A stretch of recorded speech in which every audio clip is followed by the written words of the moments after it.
ఏదైతే కార్మికుల శ్రేయస్సు పట్ల కార్మిక సంక్షేమం పట్ల గతంలో కేసీఆర్ గారు గవర్నమెంట్ ఏ విధంగా అయితే యోగక్షేమాలు చూసిందో దానికి భిన్నంగా ఎలాంటి పట్టింపు లేకుండా కాంగ్రెస్ గవర్నమెంట్లో కార్మిక శాఖ అనేది కార్మికులకు రెగ్యులర్ రిలేటెడ్ ఉండేది. ఆ శాఖ 1 కోటి మందితో రెగ్యులర్ రిలేటెడ్ ఉంటుంది. కానీ ఆ శాఖను కార్మిక శాఖ కార్మికులతో యాక్సెస్ ఉండే శాఖ అట్లాంటి డిపార్ట్మెంట్ను కూడా తన దగ్గర పెట్టుకోవడం అనేటటువంటిది దేశ చరిత్రలో కూడా ఏ ముఖ్యమంత్రి ఏ మూర్ఖుడు కూడా ఇంత దుర్మార్గంగా కార్మిక శాఖను దగ్గర పెట్టుకునేటటువంటి పరిస్థితి ఉండదు. ఓన్లీ రేవంత్ రెడ్డి గారు కార్మిక శాఖ తన దగ్గర పెట్టుకునడం ఫలితంగా ఈరోజు లేబర్ డిపార్ట్మెంట్ కానీ ఫ్యాక్టరీస్ డిపార్ట్మెంట్ కానీ ఇవన్నిటికీ ఒక పర్యవేక్షణ లేదు, అధికారులు ఎవరు పట్టించుకుంటున్నటువంటి పరిస్థితుల్లో లేదు. దానిలో భాగంగానే కింది స్థాయి వరకు కార్మికుల యొక్క పర్యవేక్షణ, సేఫ్టీ మెజర్మెంట్స్ వీటికి సంబంధించి ఎవరు పట్టించుకుంటున్నటువంటి పరిస్థితి లేదు. అందులో భాగంగానే రీసెంట్గా జరిగినటువంటి ఎస్ఎల్బీసీకి సంబంధించిన టన్నల్లో కార్మికులు ప్రమాదానికి గురి కావడం, ముందస్తుగా కార్మికులు 40 మందికి సంబంధించినటువంటి కార్మికులు ప్రమాదం జరుగుతుంది మేము పోమని చెప్తే కూడా అధికారులు ఫోర్స్ చేసి పంపించారని చెప్పేసి ప్రత్యక్ష సాక్షులు వాళ్ళు కార్మికులు చెప్తున్నారు. మరి ఎవరి నుంచి ఎవరికి కోఆర్డినేషన్ ఉంది అధికారులకు అనేటటువంటిది అర్థం కావట్లేదు. అంటే ఎక్కడోళ్ళు అక్కడ దోచుకున్నట్టుగా ఎక్కడి పరిస్థితి అక్కడ కోఆర్డినేషన్ లేదు, ఒక కమాండింగ్ లేదు, ఒక అధికారుల భయం లేదు.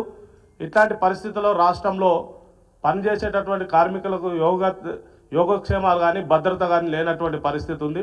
కాబట్టి వెంటనే రేవంత్ రెడ్డి గారు కార్మిక శాఖకు సపరేట్గా ఒక మినిస్టర్స్ కేటాయించి రివ్యూ చేసి ఫ్యాక్టరీస్ డిపార్ట్మెంట్ కానీ ఆఫీసర్స్ను కానీ సేఫ్టీ మెజర్మెంట్స్ కానీ ఇటుక బట్టీలలో పనిచేసే వాళ్ళు కానీ ఇలాంటి బొగ్గు గన్లో పనిచేసేటటువంటి వాళ్ళు టన్నల్స్లో కానీ ప్రమాదాలు జరిగేటటువంటి చోట పనిచేసేటటువంటి కార్మికులు అసంఘటిత రంగ కార్మికులు సంఘటిత రంగ కార్మికులు 1 కోటి మందికి పైగా ఉన్నారు.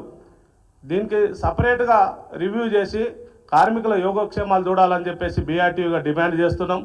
లేదంటే తప్పకుండా ఇప్పటికే అందరు అసంతృప్తి గురవుతున్నారు.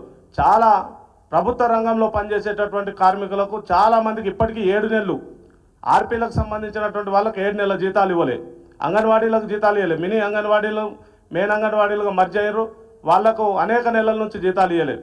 ఇట్లా కొంతమందికి మాత్రము ఎన్జిఓలకు సంబంధించిన రెగ్యులర్ ఎంప్లాయీస్ కొంతమందికి ఫస్ట్ నాట్ జీతాలు వేసుకుంటా మొత్తం జీతాలు వేస్తున్నా ఫస్ట్ రోజు జీతాలు వస్తున్నాయని చెప్పేసి ఊకదంపుడు ఉపన్యాసాలు ఈ ప్రభుత్వం చేస్తుంది తప్ప కోట్లాది మందికి కరెక్ట్ టైంలో జీతాలు రావట్లేదు.